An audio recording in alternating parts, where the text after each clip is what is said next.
Hello, my name is Ugo Chukwuwachie. I'm a student at Santa Ana College, and this research paper is for my Ethnic Studies class, Ethnic Studies 150, I believe.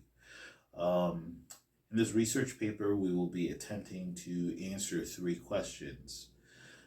These questions pertain to the unification and unity of the United States and all its different peoples, ethnicities, races, cultures, genders, and affiliations. So, question number one: do you believe that this nation's people will unite and unify? If so, how? Please give a time frame. If not, why? And then what do we do instead? If nothing has worked and change, this is question two. If nothing has worked and change has been minimal, are we going about it the wrong way? Don't fall into the trap or cycle of something is better than nothing. Be aware of demographic shifts that would happen anyway, with or without action taking.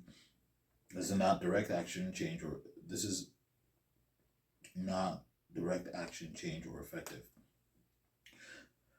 Question number three. With that being said, should we do as we already do? Or should we maybe find better approaches to tackling the racism and issues in this country? So without further ado, let's get into these questions. Question number one: do you believe that this nation's people will unite and unify? The answer to this question is yes, I do. I do believe that this nation's people can unite and unify, although I do believe it's a tall order. I think that this country has been founded on pain, from the genocide of the Native American people in this country, to the slavery, to the Jim Crow laws, to the killings of Japanese, Chinese, Asian people, to the assault on Arab people especially after September 11, 2001, and every other race of human being that exists that has made their way to this country that is not European. This country has definitely rolled up the racist welcome mat to them. So for us to be able to, for America to be able to move on and unite as people, for the people who live here, who currently deal with all these struggles that I just mentioned, or really just a snippet of these struggles that I just mentioned, for that to happen, we as a people need to address the pain that these people are currently in. I think that also there's another group of people that experience pain, but because we talk about race, they're often excluded from being in that pain. And that is the Caucasian people in this country who have benefited from the racially systemic institutions that are founded in America. These people also have to deal with the pain. They have to deal with the fact that they know that their welfare, their well-being hinges on the blood of people that they look at daily. And that has to eat you up inside somewhere. It just does. I know I wouldn't be able to sleep at night with that. And some people, whether they admit it to themselves, are going through that. A lot of people are. Some people are brave enough and come out and help, whereas some people deny it and say, no, it's fair now, because maybe they have some other personal pain that they're also dealing with on top of this. Either way, for any progress to happen, we must identify this pain. Otherwise, it'll never be enough, and just never will be. We've all been children before. We've all been offended before, and no matter how much apologies were given to us, it never seemed enough. We just seemed offended, and maybe it took a while for the pain, for the offense to go away. And the reason why is because whoever was apologizing, or maybe they didn't address the pain that you felt. They didn't validate the pain that you felt. They didn't see you in your low moment. So you held on to it, and you held on to your annoyance. This is normal human behavior. There's no way around it. This is almost all social creatures' behaviors, from dogs to cats to monkeys to lions and elephants. We're all social creatures. We all experience pain, and that pain influences our behavior. That's just the fact of the matter. If that pain still exists in America, how can we expect to unify? So, to prove that there is actually pain in these United States, I am going to be referencing something called the ACE test score. The ACE score is a score that is based on traumatic experiences from childhood. The ACE score, ACE is an acronym for Adverse Childhood Experience. The ACE score was created by Dr. Vincent Feliciti and Dr. Robert Anda. These doctors studied the childhood experiences of many different groups, races, socioeconomic classes of children, and put together a scoring system to determine how adverse or traumatic experiences affect child development. What they found was that these children with higher ACE scores or adverse experiences had a greater propensity to commit violent crimes, to be locked up in jail or in prison or dead, to not graduate from college, and to be poor contributors or have poor experiences in society. They found that there was a direct correlation to well-being and socioeconomic class and the ACE score. They also found that people in poor neighborhoods tend to have really high ACE scores. As a matter of fact, the CDC showed that 63.9% of all adults in the United States have had an ACE score of at least 1, and the ACE score only goes from 1 to 10. And 17.3% of all adults in the United States have an ACE score of 4 or higher. These numbers become even more alarming when you start to apply things like race and socioeconomic class. BMC Public Health found that on average, African Americans had the highest one of the higher ACE scores amongst the different races in America, with an average of 1.66. Latin Americans were a close second with a ACE score of 1.63. The group of people to have the highest ACE scores were actually multiracial people with ACE scores of 2.39. They also found an alarming test that showed that people between the ages of 25 to 34 have an ACE score of an average of 1.98.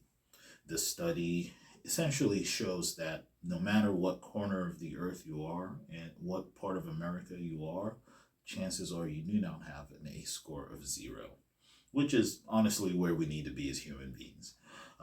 You are carrying some traumatic experience somewhere, and this shows that the amount or severity of traumatic experiences is very, very much based on your race in this country, especially if you're multiracial. So these scores basically prove that America has a history of pain. They have a history of trauma. We all do. And for us to unify, we have to get rid of these pains. These pains stand in our way of seeing each other as human beings. It is why people of multiracial backgrounds tend to have the highest ACE scores, because they are not accepted by the systemic racist America, and they're not accepted in their own ethnicities, whether it be a black person that doesn't quite, a mix of black and white person that doesn't quite feel black, and at the same time doesn't quite feel white. They tend to carry more traumatic experiences with them. We have to address these pains if we expect any kind of unity from these people, from all of us. So to summarize, I do think the United States can change. It is definitely possible. However, it is unlikely that that change will ever happen if we did not deal with the pain that already exists from the racial and systemically racist institutions that this country has been founded upon. Question number 2. Have we been doing it all wrong? Yes, we have.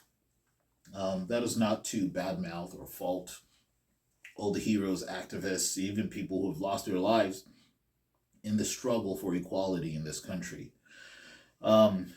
Instead, it is to point out that there is an area that has only been recently discovered, I believe, in the 1990s was when the ACE score was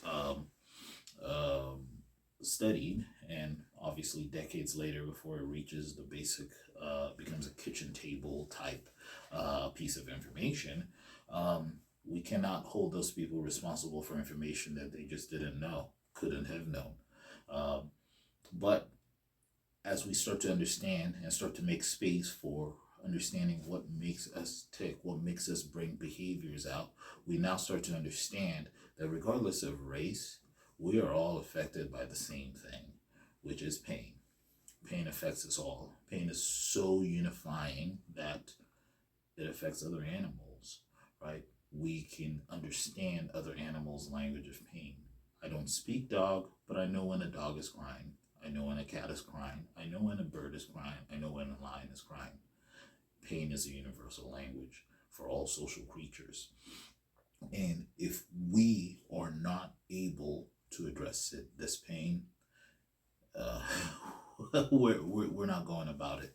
We cannot expect any results. So to address the pain, I propose that we use something called acceptance and commitment therapy. Acceptance and commitment therapy, as defined by Cleveland Clinic, is a psychotherapy that helps people deal with challenging situations or challenging behaviors. It's a form of cognitive behavioral therapy, but has kind of been advanced by more information and more research.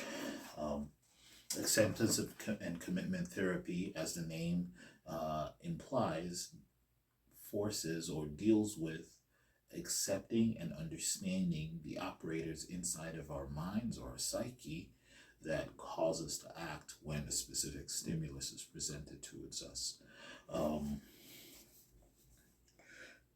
The truth of the matter is, you may disagree with me. Oh, this guy has brought up therapy as a solution to a real problem is racism. But I will counter that. I'll counter that argument with 2 main facts. Fact number 1, I am African American. I've been called the N-word by police. I have been wrongfully arrested. I have been told by professors that they will never pass a person of my ethnic background. I have been denied work, school, and every other possible thing. I've been called all names, all forms of racial discrimination. And the only thing I haven't been done is shot at. That's it. And the truth of the matter is, the way I survive in this country and continue to walk happily as a father, as a husband, and a contributing member of society is through the help and growth I've done on myself through therapy. So the truth of the matter is, therapy is what we need. We've tried so many other things. It hasn't happened. The second thing is, one of the biggest movements in 2020, Black Lives Matter, which had so much support according to the Pew Research Center. The Pew Research Center said that 67% of all adults in America, supported the Black Lives Matter movement. Today, that number, actually as of 2023, that number is now 42%. Why is it dropping? The reason why it's dropping is because people are able to corrupt all good messages because we have not dealt with the pains. And there's a certain knowledge, power, and agency that you get when you are able to accept your position and then now logically and intelligently with wisdom figure out a solution. This is what we haven't done. Instead, we have marched, we have protested, we have coined phrases, we've marched upon the Capitol, we've tried to make laws, but none of them have worked. And the reason why none of them have worked is because all these attempts beseech others to help us. None of these attempts cause us to help ourselves. You see, the truth of the matter is, the people of the Africans in this country that are now African Americans, no one helped them be stolen. Those people came, those Europeans came and stole them. No one gave them permission. No one helped them. If we're going to free ourselves, we have to do it ourselves. They're not going to help us. And if we think fighting head up is the way, then you are pouring fire on fire. We need to pour water on the fire, right? We need to snuff the flame out. We need to come up with various strategies of removing what the fire is getting as a source of that helps it grow. We need to cut that. And in this case, it is the pain and suffering. Not the physical pain and suffering, but the ones we carry in our hearts. The truth of the matter is, I walk outside daily, and most days nothing bad happens to me. But it only takes one time for one thing bad to happen to me for me to be scared every time I walk out, and for me to be even more terrified every time I walk out with my little girl. Right. So, for me to be able to deal with that and react properly and be my best self and be my present self, I need to address the fact that I feel this way every time I step outside, right? And acceptance and commitment therapy gives me this opportunity. This is a technique I use in my personal therapy today. And as recently as the month of October, I've been called the N-word by a child. I've experienced racism from another person of color.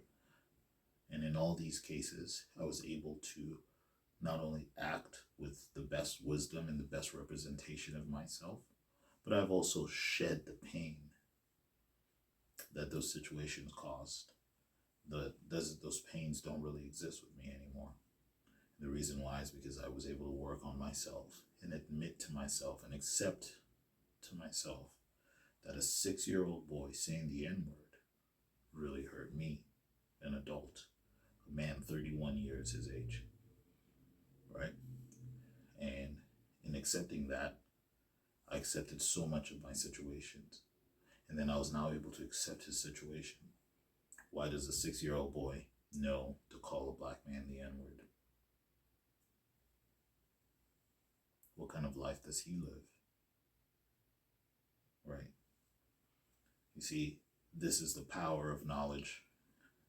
And this is how we've been going about it wrong. We've been looking at what they have like it's something we want. We need to look inward and bring out what we have. Because there's no one else like us. Just the same way there's no one else like them.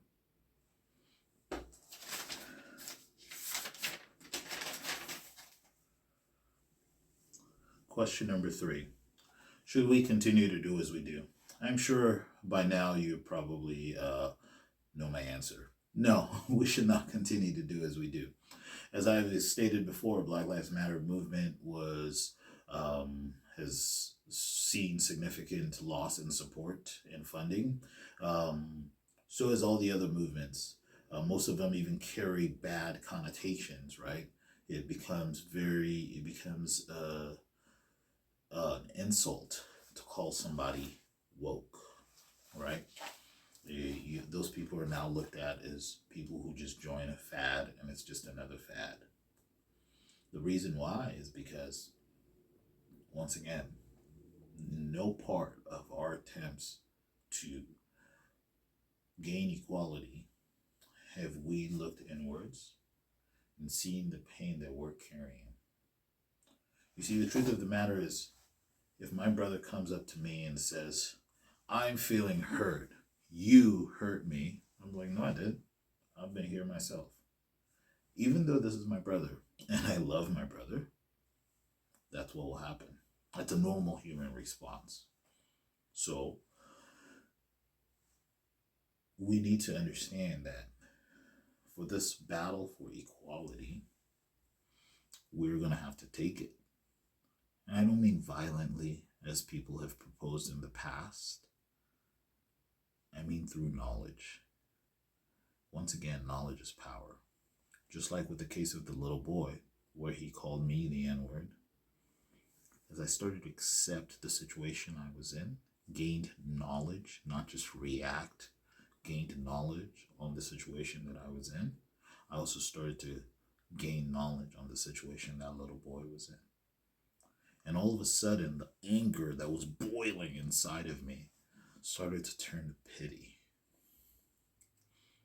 Because I could already see that since a 6-year-old boy knows the words of hate, then he must be lacking love in his life.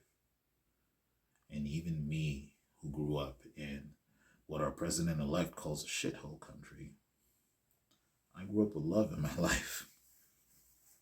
And this boy in a first world country understands hate. The knowledge of this puts me in a different mind space and helps me move on from the sad story that is this boy, not the pain that is the struggle of Black people. That's not to deny that that pain doesn't exist, but that pain, I've dealt with it, and I'm able to also deal with this as well. This is a strategy behind acceptance and commitment therapy, allowing the people involved to accept the situation, be mindful of the emotions and thoughts and feelings that come up from a situation, and also helps them take action on the situation. I think the Emory School of Medicine states the strategy for dealing with racism is first, A, accept the feelings, accept the thoughts, accept what has happened.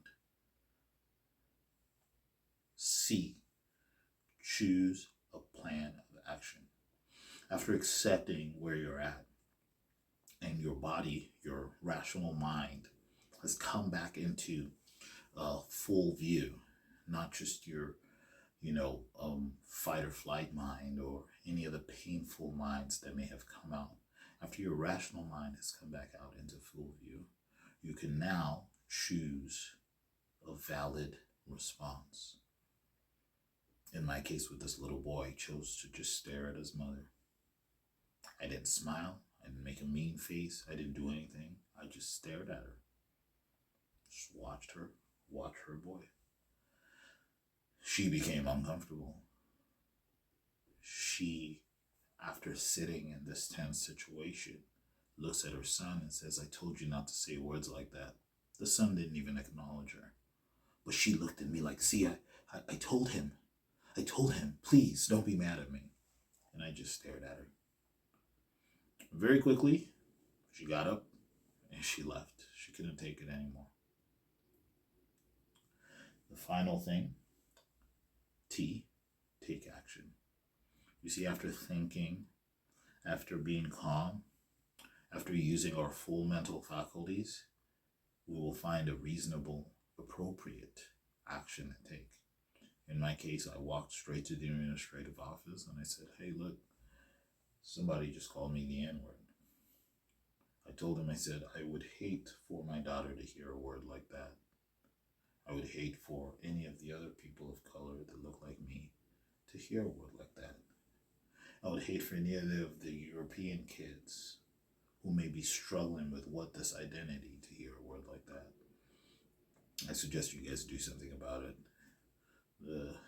The institution I was at, the organization I was at, had a zero tolerance policy towards racism. And the way I had presented the information forced them to just remove the racist person. Now the systemically racist institution is working for me. Knowledge is power.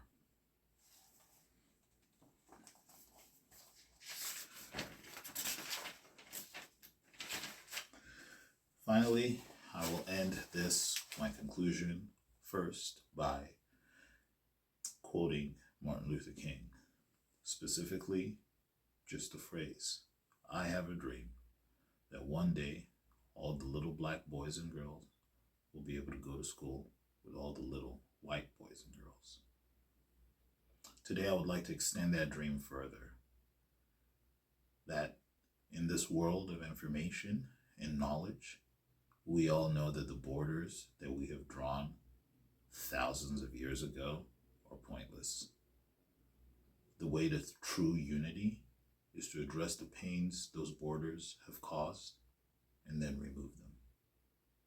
There's no other way. If we are able to remove all the borders, remove all the pain, then we will actually get to be human, and we'll actually get to see humans, and we will actually get to enjoy humans. So this is my hope for all of us as humanity. Thank you guys very much.